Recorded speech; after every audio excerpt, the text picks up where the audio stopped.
மற்றவங்களுக்கு எது பிரச்சனையாக தெரிஞ்சதோ அது ஒரு சிலவங்களுக்கு வாய்ப்பாக தெரிஞ்சது. அந்த வாய்ப்பை பயன்படுத்தி உலகத்துக்கு ஒரு அழகான கண்டுபிடிப்பு கொடுத்துருக்காங்க. மற்றவங்களுக்கு இருட்டு ஒரு பிரச்சனையாக இருந்தது. எடிசனுக்கு அதில் ஒரு வாய்ப்பு தெரிஞ்சது, உலகத்துக்கு ஒரு பல்பு கொடுத்தாரு. தூரத்தில் இருக்கிறவங்கள கிட்ட பேச முடியாதது ஒரு பிரச்சனையாக இருந்தது. அது அலெக்சாண்டர் கிராம்பெல்லுக்கு ஒரு வாய்ப்பாக தெரிஞ்சது, உலகத்துக்கு ஒரு டெலிஃபோன் கிடச்சிது. வணக்கம், நான் உங்கள் வினோத்குமார். வாங்க இன்னைக்கு வீடியோவில் போகலாம். ஒரு கிராமத்தில் ஒரு பெரிய கோயில் ஒன்று. அந்த கோயிலில் சுப்பிரமணியன் ஒருத்தர் மணி அடிக்கிற வேலையை பார்த்துட்டு இருந்தார். சுப்பிரமணியன் ஒரு அனாதை, அவருக்கு எழுது படிக்க தெரியாது. சின்ன வயசுலேருந்து அவர் கோயில்லையே இருந்து மணி அடிக்கிற வேலையை பார்த்துட்டு இருந்தார். அவர் வாழ்க்கை நல்லா போயிட்டு இருந்தது. ஒரு நாள் கோயிலோட காரியகர்த்தாங்க சேர்ந்து, இனிமேல் எழுத படிக்க தெரிஞ்சவங்க மட்டும்தான் இந்த கோயிலில் வேலை செய்ய முடியும் அப்படின்னு சொல்லிடுறாங்க. குறைஞ்சபட்சம் கையெழுத்தாவது போட தெரிஞ்சிருக்கணும் அப்படின்னு சொன்னார்.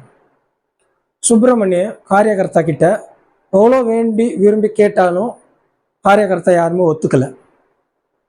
சுப்பிரமணியத்தோட கணக்கை பார்த்து கோயிலை விட்டு அனுப்பிச்சிட்டாங்க. சுப்பிரமணியன் என்ன பண்ணுறது எங்கே போகிறதுன்னு தெரியாமல் நடந்து போயிட்டே இருந்தார். ரொம்ப தூரம் போயிட்டார். ஒரு கிராமத்துக்கு போயிருக்கிறாரு. அங்கே சரி ரொம்ப களைச்சி போனதுனால டீ சாப்பிட்டு அப்புறம் யோசிப்போம் என்ன பண்ணலாம் அப்படின்னு நினச்சாரு. அங்கே ஒரு கிராமத்து வாசிக்கிட்ட இங்கே டீ கடை எங்கே இருக்குது அப்படின்னு கேட்டிருக்கிறாரு. அந்த கிராமத்து வாசி இந்த கிராமத்தில் டீ கடை இல்லை அப்படின்னு சொல்லியிருக்காரு.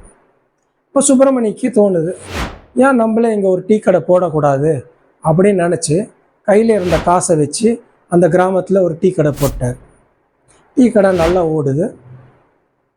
இந்த டீ கடை பெருசாகுது. ஒரு 8 பேர் 10 பேர் வேலைக்கு வைக்கிறாங்க.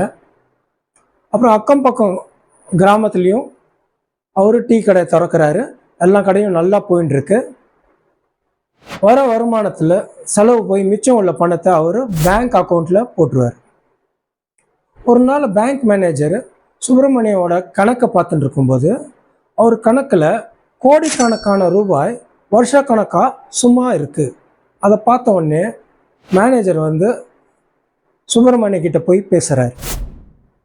சுப்பிரமணியக்கிட்ட சொல்கிறாரு, உங்கள் கணக்கில் கோடிக்கணக்கான ரூபா பல வருஷமாக சும்மா இருக்குது. இது ஏதாவது ஒரு வருமானம் வர மாதிரி ஏதாவது ஒன்றில் போடலாமே அப்படின்னு சொல்கிறாரு. சுப்பிரமணியம் கேட்குறாரு, என்ன பண்ணலாம் அப்படின்ட்டு. இப்போ மேனேஜர் சொல்கிறாரு, எஃப்டியில் போட்டிங்கன்னா உங்களுக்கு வட்டி வரும் அப்படின்னு சொல்கிறாரு. அதுக்கு சுப்பிரமணியம் சரி அப்படியே செய்யுங்க அப்படின்னு சொல்கிறாரு. அப்போ மேனேஜர் ஒரு ஃபார்ம் எடுத்து இதில் கையெழுத்து போடுங்கன்னு சொல்கிறார். அதுக்கு சுப்பிரமணி, எனக்கு எழுத படிக்க தெரியாது, நான் கையெழுத்து போட முடியாது அப்படின்னு சொல்கிறார். இப்போ மேனேஜர் ஆச்சரியமாக பார்க்குறாரு. எழுத படிக்க தெரியாமலே நீங்கள் இப்படி இருக்கிறீங்களே, எழுத படிக்க தெரிஞ்சால் நீங்கள் எங்கே இருப்பீங்க அப்படின்னு சொல்லி கேட்குறாரு. அதுக்கு சுப்பிரமணி சிரிச்சுக்கிட்டே, நான் ஒன்றும் கோயிலில் மணி தான் அடிச்சிட்டு இருப்பேன் அப்படின்னு சொல்லியிருக்கார். ஸோ ஃப்ரெண்ட்ஸ், நம்மளுக்கு வந்து கஷ்டங்கள் வரும். அந்த கஷ்டங்களை வந்து வாய்ப்பை மாற்றி நம்ம முன்னேறி போகணும். கஷ்டம் நினச்சி உட்காந்துடாதீங்க, அதில் வாய்ப்பை பார்த்து முன்னேறுங்க. நன்றி, வணக்கம். இந்த வீடியோ பிடிச்சிருந்ததுன்னா லைக் பண்ணுங்கள், சப்ஸ்கிரைப் பண்ணுங்கள், ஷேர் பண்ணுங்கள். நன்றி.